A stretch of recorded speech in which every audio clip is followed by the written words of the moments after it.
नमस्कार साथियों।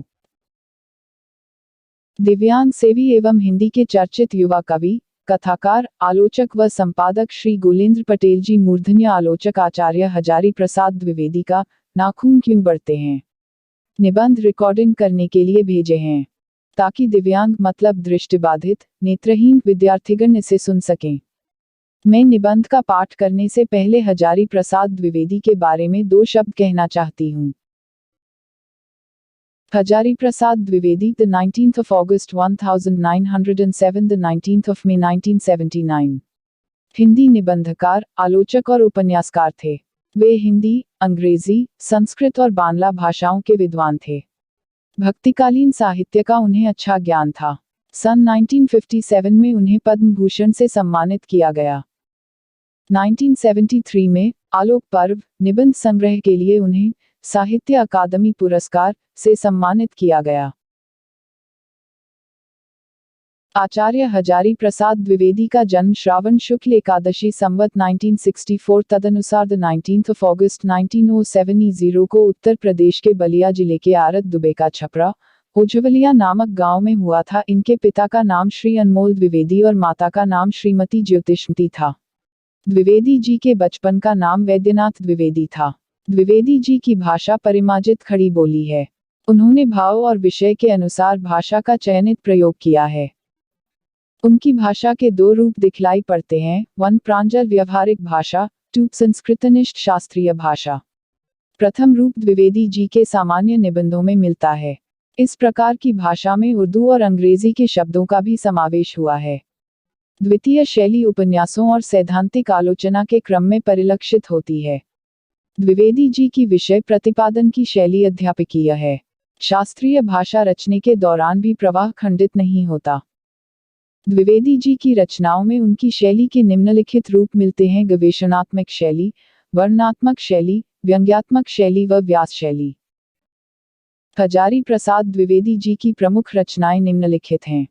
आलोचनात्मक सूर साहित्य 1936, हिंदी साहित्य की भूमिका 1940, प्राचीन भारत के कलात्मक विनोद 1952, कबीर 1942, नाथ संप्रदाय 1950, हिंदी साहित्य का आदिकाल 1952, आधुनिक हिंदी साहित्य पर विचार 1949, साहित्य का मर्म 1949, मेघदूत एक पुरानी कहानी 1957, लालित्य तत्व 1962, साहित्य सहचर 1965, कालिदास की लालित्य योजना 1965, मध्यकालीन बोध का स्वरूप 1970, हिंदी साहित्य का उद्भव और विकास 1952, मृत्युंजय रवींद्र 1970, सहज साधना 1963, हिंदी साहित्य निबंध संग्रह अशोक के फूल 1948, कल्पलता 1951,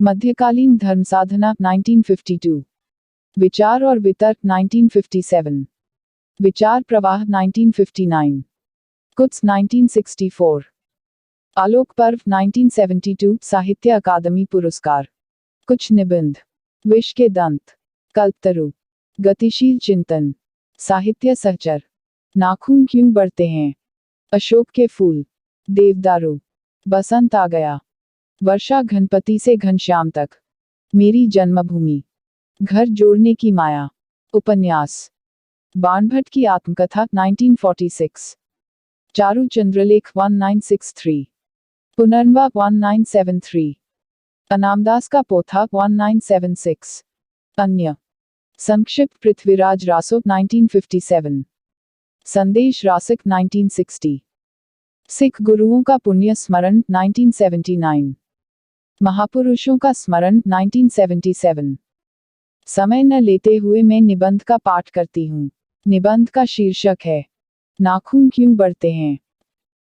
बच्चे कभी कभी चक्कर में डाल देने वाले प्रश्न कर बैठते हैं। अल्पज्ञ पिता बड़ा दयनीय जीव होता है। मेरी छोटी लड़की ने जब उस दिन पूछ दिया कि आदमी के नाखून क्यों बढ़ते हैं, तो मैं कुछ सोच ही नहीं सका। हर तीसरे दिन नाखून बढ़ जाते हैं। बच्चे कुछ दिन तक अगर उन्हें बढ़ने दें, तो माँ बाप अक्सर उन्हें डांटा करते हैं। पर कोई नहीं जानता कि ये अभागे नाखून क्यों इस प्रकार बढ़ा करते हैं।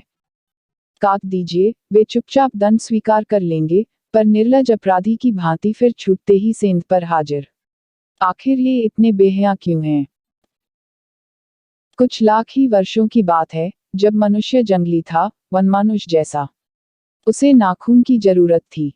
उसकी जीवन रक्षा के लिए नाखून बहुत जरूरी थे। असल में वही उसके अस्त्र थे। दांत भी थे, पर नाखून के बाद ही उनका स्थान था। उन दिनों उसे जूझना पड़ता था, प्रतिद्वंद्वियों को पछाड़ना पड़ता था। नाखून उसके लिए आवश्यक अंग था। फिर धीरे धीरे वह अपने अंग से बाहर की वस्तुओं का सहारा लेने लगा।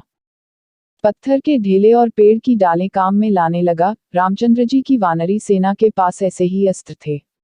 उसने हड्डियों के भी हथियार बनाए। इन हड्डी के हथियारों में सबसे मजबूत और सबसे ऐतिहासिक था देवताओं के राजा का वज्र, जो दधीची मुनि की हड्डियों से बना था। मनुष्य और आगे बढ़ा। उसने धातु के हथियार बनाए। जिनके पास लोहे के शस्त्र और अस्त्र थे, वे विजयी हुए। देवताओं के राजा तक को मनुष्यों के राजा से इसलिए सहायता लेनी पड़ती थी कि मनुष्यों के राजा के पास लोहे के अस्त्र थे। असुरों के पास अनेक विद्याएं थीं, पर लोहे के अस्त्र नहीं थे, शायद घोड़े भी नहीं थे। आर्यों के पास ये दोनों चीजें थी। आर्य विजयी हुए। फिर इतिहास अपनी गति से बढ़ता गया। नाग हारे, सुपर्ण हारे, यक्ष हारे, गंधर्व हारे, असुर हारे, राक्षस हारे। लोहे के अस्त्रों ने बाजी मार ली। इतिहास आगे बढ़ा। पलीते वाली बंदूकों ने, कारतूसों ने, तोपों ने, बमों ने, बमवर्षक वायुयानों ने इतिहास को किस कीचड़ भरे घाट तक घसीटा है, यह सबको मालूम है। नखधर मनुष्य अब एटम बम पर भरोसा करके आगे की ओर चल पड़ा है। पर उसके नाखून अब भी बढ़ रहे हैं। अब भी प्रकृति मनुष्य को उसके भीतर वाले अस्त्र से वंचित नहीं कर रही है। अब भी वह याद दिला देती है कि तुम्हारे नाखून को भुलाया नहीं जा सकता। तुम वही लाख वर्ष पहले के नखदंतावलंबी जीव हो, पशु के साथ एक ही सतह पर विचरने वाले और चरने वाले। ततः किम? मैं हैरान होकर सोचता हूँ कि मनुष्य आज अपने बच्चों को नाखून न काटने के लिए डांटता है। किसी दिन कुछ थोड़े लाख वर्ष पूर्व वह अपने बच्चों को नाखून नष्ट करने पर डांटता रहा होगा। लेकिन प्रकृति है कि वह अब भी नाखून को जिलाए जा रही है, और मनुष्य है कि वह अब भी उसे काटे जा रहा है। वे कमबख्त रोज बढ़ते हैं, क्योंकि वे अंधे हैं, नहीं जानते कि मनुष्य को इससे कोटि कोटि गुना शक्तिशाली अस्त्र मिल चुका है। मुझे ऐसा लगता है कि मनुष्य अब नाखून को नहीं चाहता। उसके भीतर बर्बर युग का कोई अवशेष रह जाए, यह उसे असह्य है। लेकिन यह कैसे कहूँ? नाखून काटने से क्या होता है? मनुष्य की बर्बरता घटी कहाँ है? वह तो बढ़ती जा रही है। मनुष्य के इतिहास में हिरोशिमा का हत्याकांड बार बार थोड़े ही हुआ है। यह तो उसका नवीनतम रूप है। मैं मनुष्य के नाखून की ओर देखता हूँ, तो कभी कभी निराश हो जाता हूँ। ये उसकी भयंकर पाशवी वृत्ति के जीवन प्रतीक हैं। मनुष्य की पशुता को जितनी बार भी काट दो, वह मरना नहीं जानती। कुछ हजार साल पहले मनुष्य ने नाखून को सुकुमार विनोदों के लिए उपयोग में लाना शुरू किया था। वात्स्यायन के कामसूत्र से पता चलता है कि आज से 2000 वर्ष पहले का भारतवासी नाखूनों को जम के संवारता था। उनके काटने की कला काफी मनोरंजक बताई गई है। त्रिकोण, वर्तुलाकार, चंद्राकार, दंतुल आदि विविध आकृतियों के नाखून उन दिनों विलासी नागरिकों के न जाने किस काम आया करते थे। उनको सिकथक मोम और अलक्तक आलता से यत्नपूर्वक रगड़कर लाल और चिकना बनाया जाता था। गौड़ देश के लोग उन दिनों बड़े बड़े नखों को पसंद करते थे और दाक्षिणात्य लोग छोटे नखों को। अपनी अपनी रुचि है, देश की भी और काल की भी। लेकिन समस्त अधोगामिनी वृत्तियों की ओर नीचे खींचने वाली वस्तुओं को भारतवर्ष ने मनुष्योचित बनाया है, यह बात चाहूं भी तो भूल नहीं सकता। मानव शरीर का अध्ययन करने वाले प्राणी विज्ञानियों का निश्चित मत है कि मानव चित्त की भांति मानव शरीर में भी बहुत सी अभ्यासजन्य सहज वृत्तियां रह गई हैं। दीर्घकाल तक उनकी आवश्यकता रही है। अतएव शरीर ने अपने भीतर एक ऐसा गुण पैदा कर लिया है कि वे वृत्तियां अनायास ही, और शरीर के अनजान में भी, अपने आप काम करती है। नाखून का बढ़ना उसमें से एक है, केश का बढ़ना दूसरा है, दांत का दोबारा उठना तीसरा है, पलकों का गिरना चौथा है। और असल में सहजात वृत्तियां अनजान की स्मृतियां को ही कहते हैं। हमारी भाषा में भी इसके उदाहरण मिलते हैं। अगर आदमी अपने शरीर की, मन की और वाक की अनायास घटने वाली वृत्तियों के विषय में विचार करे, तो उसे अपनी वास्तविक प्रवृत्ति पहचानने में बहुत सहायता मिले। पर कौन सोचता है? सोचना तो क्या, उसे इतना भी पता नहीं चलता कि उसके भीतर नख बड़ा लेने की जो सहजात वृत्ति है, वह उसके पशुत्व का प्रमाण है। उन्हें काटने की जो प्रवृत्ति है, वह उसकी मनुष्यता की निशानी है, और यद्यपि पशुत्व के चिन्ह उसके भीतर रह गए हैं, पर वह पशुत्व को छोड़ चुका है। पशु बनकर वह आगे नहीं बढ़ सकता। उसे कोई और रास्ता खोजना चाहिए। अस्त्र बढ़ाने की प्रवृत्ति मनुष्यता की विरोधिनी है। मेरा मन पूछता है किस ओर? मनुष्य किस ओर बढ़ रहा है? पशुता की ओर या मनुष्यता की ओर? अस्त्र बढ़ाने की ओर या अस्त्र काटने की ओर? मेरी निर्बोध बालिका ने मानो मनुष्य जाति से ही प्रश्न किया है, जानते हो, नाखून क्यों बढ़ते हैं? यह हमारी पशुता के अवशेष हैं। मैं भी पूछता हूँ, जानते हो, ये अस्त्र शस्त्र क्यों बढ़ रहे हैं? ये हमारी पशुता की निशानी है। भारतीय भाषाओं में प्रायः ही अंग्रेजी के इंडिपेंडेंस शब्द का समानार्थक शब्द नहीं व्यवहृत होता। 15 अगस्त को जब अंग्रेजी भाषा के पात्र इंडिपेंडेंस की घोषणा कर रहे थे, देशी भाषा के पात्र स्वाधीनता दिवस की चर्चा कर रहे थे। इंडिपेंडेंस का अर्थ है अधीनता या किसी की अधीनता का अभाव, पर स्वाधीनता शब्द का अर्थ है अपने ही अधीन रहना। अंग्रेजी में कहना हो तो सेल्फ डिपेंडेंस कह सकते हैं। मैं कभी कभी सोचता हूँ कि इतने दिनों तक अंग्रेजी की अनुवर्तिता करने के बाद भी भारतवर्ष इंडिपेंडेंस को अधीनता क्यों नहीं कह सका। उसने अपनी आज़ादी के जितने भी नामकरण किए, स्वतंत्रता, स्वराज्य, स्वाधीनता, उन सब में स्व का बंधन अवश्य रखा। यह क्या संयोग की बात है, या हमारी समूची परंपरा ही अनजान में हमारी भाषा के द्वारा प्रकट होती रही है। मुझे प्राणी विज्ञानी की बात फिर याद आती है। सहजात वृत्ति अनजानी स्मृतियों का ही नाम है। स्वराज होने के बाद स्वभावतः ही हमारे नेता और विचारशील नागरिक सोचने लगे हैं कि इस देश को सच्चे अर्थ में सुखी कैसे बनाया जाए। हमारे देश के लोग पहली बार यह सब सोचने लगे हों, ऐसी बात नहीं है। हमारा इतिहास बहुत पुराना है। हमारे शास्त्रों में इस समस्या को नाना भावों और नाना पहलुओं से विचारा गया है। हम कोई नौसिखुए नहीं हैं, जो रातों रात अनजान जंगल में पहुंचाकर आरक्षित छोड़ दिए गए हों। हमारी परंपरा महिमामय, उत्तराधिकार विपुल और संस्कार उज्ज्वल हैं। हमारे अनजान में भी ये बातें हमें एक खास दिशा में सोचने की प्रेरणा देती हैं। यह जरूर है कि परिस्थितियां बदल गई है, उपकरण नए हो गए हैं और उलझनों की मात्रा भी बहुत बढ़ गई है, पर मूल समस्याएं बहुत अधिक नहीं बदली हैं। भारतीय चित्त जो आज भी अधीनता के रूप में न सोचकर स्वाधीनता के रूप में सोचता है, वह हमारे दीर्घकालीन संस्कारों का फल है। वह स्व के बंधन को आसानी से नहीं छोड़ सकता। अपने आप पर अपने आप के द्वारा लगाया हुआ बंधन हमारी संस्कृति की बड़ी भारी विशेषता है।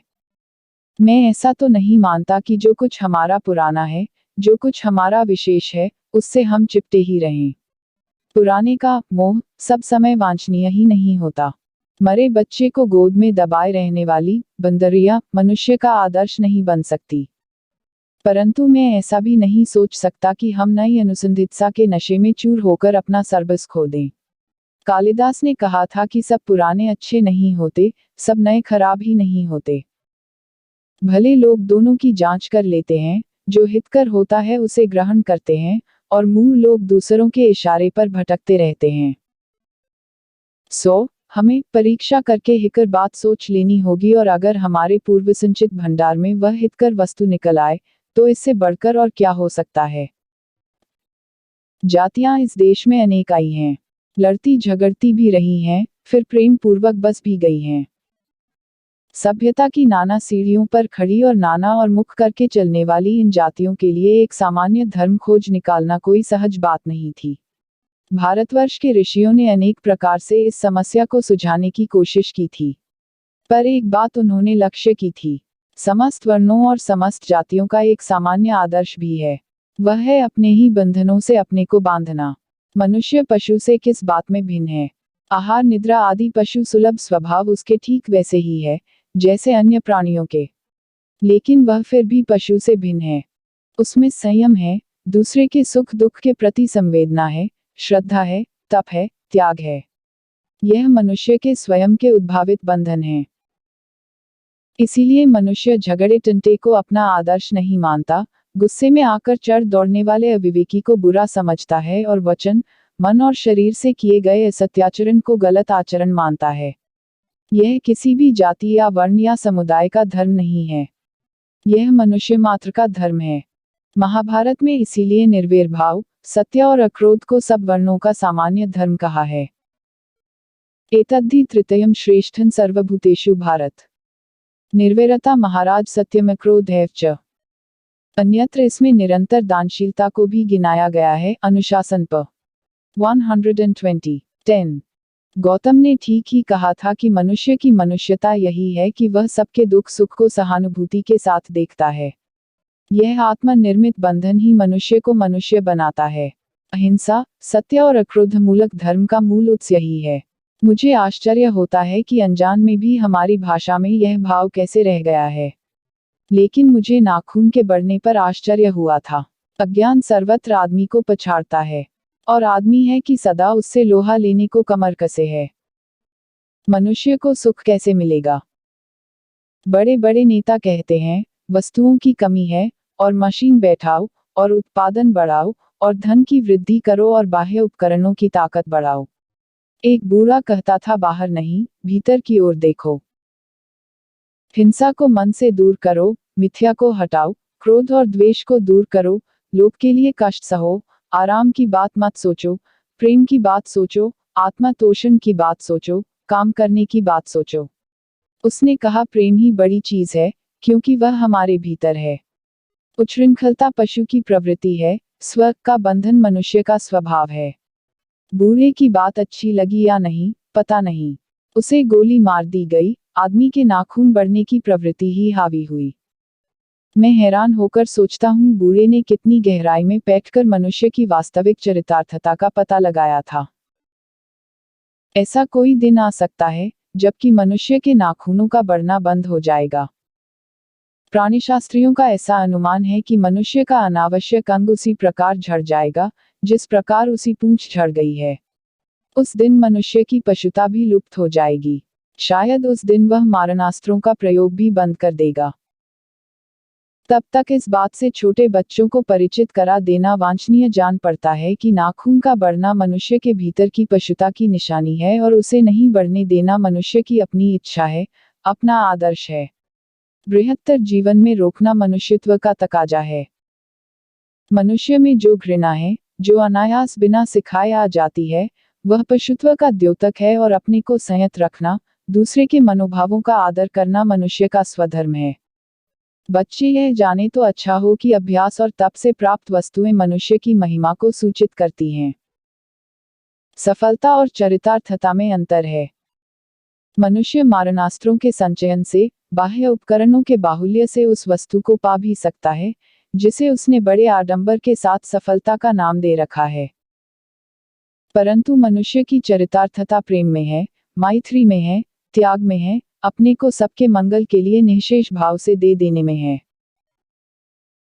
नाखूनों का बढ़ना मनुष्य की उस अंतसहजात वृत्ति का परिणाम है, जो उसके जीवन में सफलता ले आना चाहती है। उसको काट देना उस स्वनिर्धारित आत्मा बंधन का फल है, जो उसे चरितार्थता की ओर ले जाती है। नाखून बढ़ते हैं तो बढ़ें, मनुष्य उन्हें बढ़ने नहीं देगा। धन्यवाद।